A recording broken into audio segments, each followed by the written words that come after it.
Hello दोस्तों, Tata power के बारे में बात करेंगे। क्वार्टर टू के रिजल्ट्स आ चुके हैं और रिजल्ट के बाद लेटेस्ट बिजनेस एनालिसिस करेंगे। देखिए, जब टाटा पावर की बात कर रहे हैं तो वो पावर या जो इलेक्ट्रिसिटी है उनके जनरेशन में, फिर डिस्ट्रीब्यूशन, इन सब में उनका मेन काम है। और अभी आप देखेंगे उनका जो टोटल कैपेसिटी है एक तरीके से 14.3 गीगावाट के आसपास है, लेकिन मैक्सिमम कहां से आ रहा है?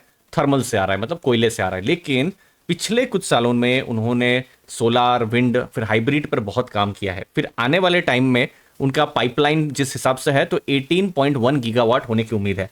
और सबसे इंपॉर्टेंट बात कि इसमें से कोई भी नया जो भी वो जोड़ेंगे, अपनी जो कैपेसिटी है वो जो कोयला है या कोल या थर्मल बेस नहीं जोड़ने वाले हैं, वो सोलार पर फोकस करने वाले हैं और हाइब्रिड जो है सोलार विंड या वैसा करके वो फोकस करने वाले हैं। तो ओवरऑल उनका फोकस फ्यूचर में आप देखेंगे कि सोलार, फिर विंड, उस सब जगह में वहां पर होने वाला है। और थर्मल से वो अपना फोकस धीरे धीरे हटा रहे हैं। बट इसका मतलब ये नहीं है कि थर्मल से वो प्रॉफिट नहीं कमा रहे हैं। आज भी अगर हमको एनालाइज करना है तो थर्मल और कोल बिजनेस ही इंपॉर्टेंट है, क्योंकि बड़े जो नंबर्स हैं रेवेन्यू के, प्रॉफिट्स के, वो वहां से भी आ रहे हैं। ठीक है, ये मैं फ्यूचर की बात बोल रहा था। सोलार पर फोकस है तो सोलार पर किस तरीके से उनकी ईपीसी की ऑर्डर बुक है, तो ऑर्डर बुक है लगभग 15,870 करोड़ का। ये थोड़ा वोलेटाइल रहता है। इनफैक्ट जब क्वार्टर टू जब खत्म हुआ था, इसका मतलब है जब जून एंड में थोड़ा बड़ा ऑर्डर बुक था 17,643 करोड़ का। फिर उसके बाद कुछ ऑर्डर एक्चुअली में, एक ऑर्डर इनफैक्ट कैंसिल हुआ है जिससे ऑर्डर बुक थोड़ा कम हुआ है। फिर एक ऑर्डर उनको मिला है 146 करोड़ का छोटा सा। फिर एक ऑर्डर है जो खत्म हो गया था तो उसका उनको रेवेन्यू मिला तो ऑर्डर बुक यहाँ पर कम हुई है। तो एक ऑर्डर यहाँ टर्मिनेट हुआ है, नए ऑर्डर्स उनको मिले नहीं है, जिससे हमको थोड़ा सा डिक्रीज होता हुआ नजर में आ रहा है जो सोलार यूटिलिटी की जो बुक है। अगेन यही देखना है कि ये जो बुक है आने वाले टाइम में किस तरीके से इंक्रीज हो रही है, शेप अप ले रही है, वो इंपॉर्टेंट है। नेक्स्ट है सोलार रूफटॉप का बिजनेस। बहुत बड़ा रेवेन्यू यहां से नहीं है, लेकिन धीरे धीरे यहां पर भी ग्रोथ हमको देखने को मिल रहा है। ओवरऑल अगर आप देखेंगे ऑर्डर बुक यहां पर 2341 करोड़ का है, जो कि जो लास्ट क्वार्टर के कंपैरिजन में इंक्रीज हुआ है। नेक्स्ट है इलेक्ट्रिक चार्जिंग। यहां पर एक बहुत इंक्रीज हो रहा है उनका। जैसे आप देखिए होम चार्जर्स 50,430 थे कब? क्वार्टर वन, जब जून एंड में। लेकिन इसी क्वार्टर में आप देखेंगे 11,529 चार्जर्स उन्होंने इंक्रीज किए हैं। ई बस का भी चार्जिंग देखिए 284 थे, और इस क्वार्टर में, सिर्फ एक क्वार्टर की मैं बात कर रहा हूं, 180 इंक्रीज किए हैं। सिटीज और फिर जो पब्लिक जो चार्जर्स है वो इंक्रीज कर रहे हैं। तो इससे इतना पता चल रहा है कि जो इलेक्ट्रिक व्हीकल एक लॉन्ग टर्म की थीम है, तो यहाँ जो चार्जिंग स्टेशन, जो चार्जिंग एक बहुत बड़ा एक कंसर्न वाला पॉइंट है। लेकिन यहाँ पर टाटा पावर बहुत स्ट्रांगली ग्रो कर रही है। अब आते हैं रेवेन्यू पर। अब रेवेन्यू पर तो जो रिन्यूएबल पार्ट है वो तो है ही, फिर कोयला या थर्मल पार्ट है वो भी है। तो रेवेन्यू देख लेते हैं। अगर हम क्वार्टर टू लास्ट ईयर के साथ कंपेयर करें, 14,163 करोड़, इस बार 9% इंक्रीज हुआ है, 15,442 करोड़।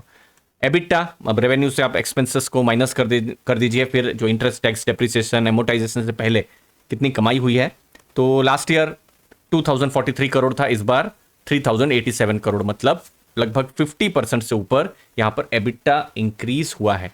जब हम प्रॉफिट्स की बात करेंगे तो क्वार्टर ऑन क्वार्टर थोड़ा प्रॉफिट कम हुआ है, लेकिन लास्ट ईयर के साथ कंपेयर करेंगे 935 करोड़ से 1017 करोड़, मतलब 9% प्रॉफिट यहां पर इंक्रीज हुआ है। अब ये प्रॉफिट गिरने का भी कारण है कि जो कोल का जो बिजनेस है वहां पर उनको इंपैक्ट हुआ है।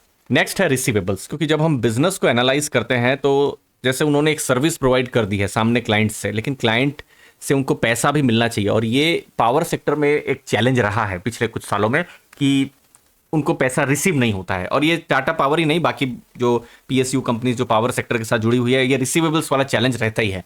तो ये कम हुआ है, जो कि अच्छी बात है। जैसे लास्ट ईयर इसी समय में 9,363 करोड़ का रिसीवेबल्स था, इस बार 7,651 करोड़ का। तो ये जितना कम होता रहे उतना अच्छा है।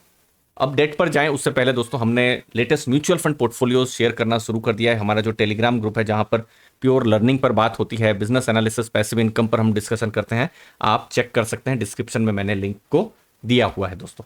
डेट पर अब बात करते हैं तो देखिए डेट कम हुआ है, ठीक है, 39,486 करोड़ से 36,609 करोड़।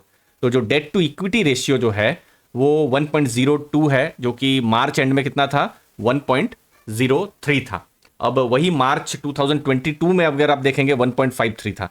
तो डेट टू इक्विटी, मतलब देखिए ये जिस तरीके से जो बिजनेस ही है, पावर जनरेशन और डिस्ट्रीब्यूशन, यहाँ डेट तो रहेगा ही।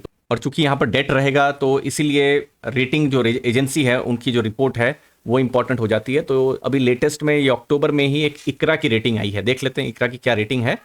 AA पॉजिटिव का रेटिंग है, ठीक है, तो ये अच्छी रेटिंग है। ट्रिपल ए बेस्ट रेटिंग होती है, उसके बाद आता है डबल ए पॉजिटिव का। तो ये जो रेटिंग है एक स्ट्रांग रेटिंग आप मान सकते हैं। फिर यही जून के महीने में एक और इकरा की रेटिंग आई थी, तो उस समय में उन्होंने डबल ए जो था स्टेबल, उससे डबल ए पॉजिटिव, मतलब थोड़ा रेटिंग आप मान सकते हैं जून में, ठीक है, वो रेटिंग अपग्रेड हुआ था। मतलब इससे क्या पता चलता है, रेटिंग स्ट्रांग होने का मतलब क्या है कि जो कंपनी ने जो डेट लिया है, सामने कोई भी बैंक है, फाइनेंसियर, एनबीएफसी, कहीं से भी उन्होंने पैसे जुटाए होंगे, तो उनकी जो रीपेमेंट करने की जो शक्ति है, क्षमता है, वो इंक्रीज हो रही है, विच इज बेटर। समझ रहे हैं? तो वो अच्छा है। अगर ये यही रेटिंग डाउनग्रेड हुई होती तो शायद उतना अच्छा नहीं माना जाता। ठीक है, नेक्स्ट इंपॉर्टेंट चीज, इंडिया में जब हम पावर की या इलेक्ट्रिसिटी की बात कर रहे हैं तो 13% पावर डिमांड इंक्रीज हुआ है, जो कि यह बता रहा है कि पावर सेक्टर की कंपनीज में बहुत जो है ग्रोथ, और फिर ग्रोथ की भी गुंजाइश है, क्योंकि जैसे हम ग्रोथ कर रहे हैं पावर का भी डिमांड यहां पर बढ़ रहा है। तो डिमांड आउटलुक स्ट्रांग है पावर सेक्टर का, और टाटा पावर उस सेक्टर में ही है, तो उसको एक नेचुरल थोड़ा एडवांटेज मिल सकता है। फिर ओडिशा में बिजनेस है, अगर आप ओडिशा से है तो आपको बिल्कुल आपके घर में टाटा पावर बिल्कुल हो सकता है कि बहुत ज़्यादा चांसेस है टाटा पावर से इलेक्ट्रिसिटी का जो है डिस्ट्रीब्यूशन हो रहा हो। तो ये बिजनेस ने भी परफॉर्मेंस जो है स्टेडी परफॉर्मेंस किया है। कोयला बिजनेस से प्रॉफिट थोड़ा लो हुआ है, और वो हमने देखा भी है, जिसके कारण से हमने देखा ना थोड़ा सा जो प्रॉफिट्स थे थोड़ा सा कम आए हैं जो क्वार्टर ऑन क्वार्टर में। ठीक है, तो ओवरऑल एक स्टीडी नतीजे आए हैं टाटा पावर की तरफ से। फ्यूचर में जो देखना है कि वो रिन्यूएबल में अपने बिजनेस को किस तरीके से शेप अप कर रहे हैं, ट्रांसफॉर्म कर रहे हैं अपने बिजनेस को। और हर सेक्टर में जैसे जो रिस्क होती है, यहाँ पर टाटा पावर जो बिजनेस है वहाँ पर भी जो रिस्क अगर आप देखेंगे तो वो यही है कि कोयला का प्राइस अगर डिक्लाइन होता है तो थोड़ा नेगेटिव हो सकता है। और रिन्यूएबल एनर्जी जो कि बिल्कुल माना जा रहा है कि लॉन्ग टर्म की थीम है, लेकिन बहुत वोलाटाइल भी है।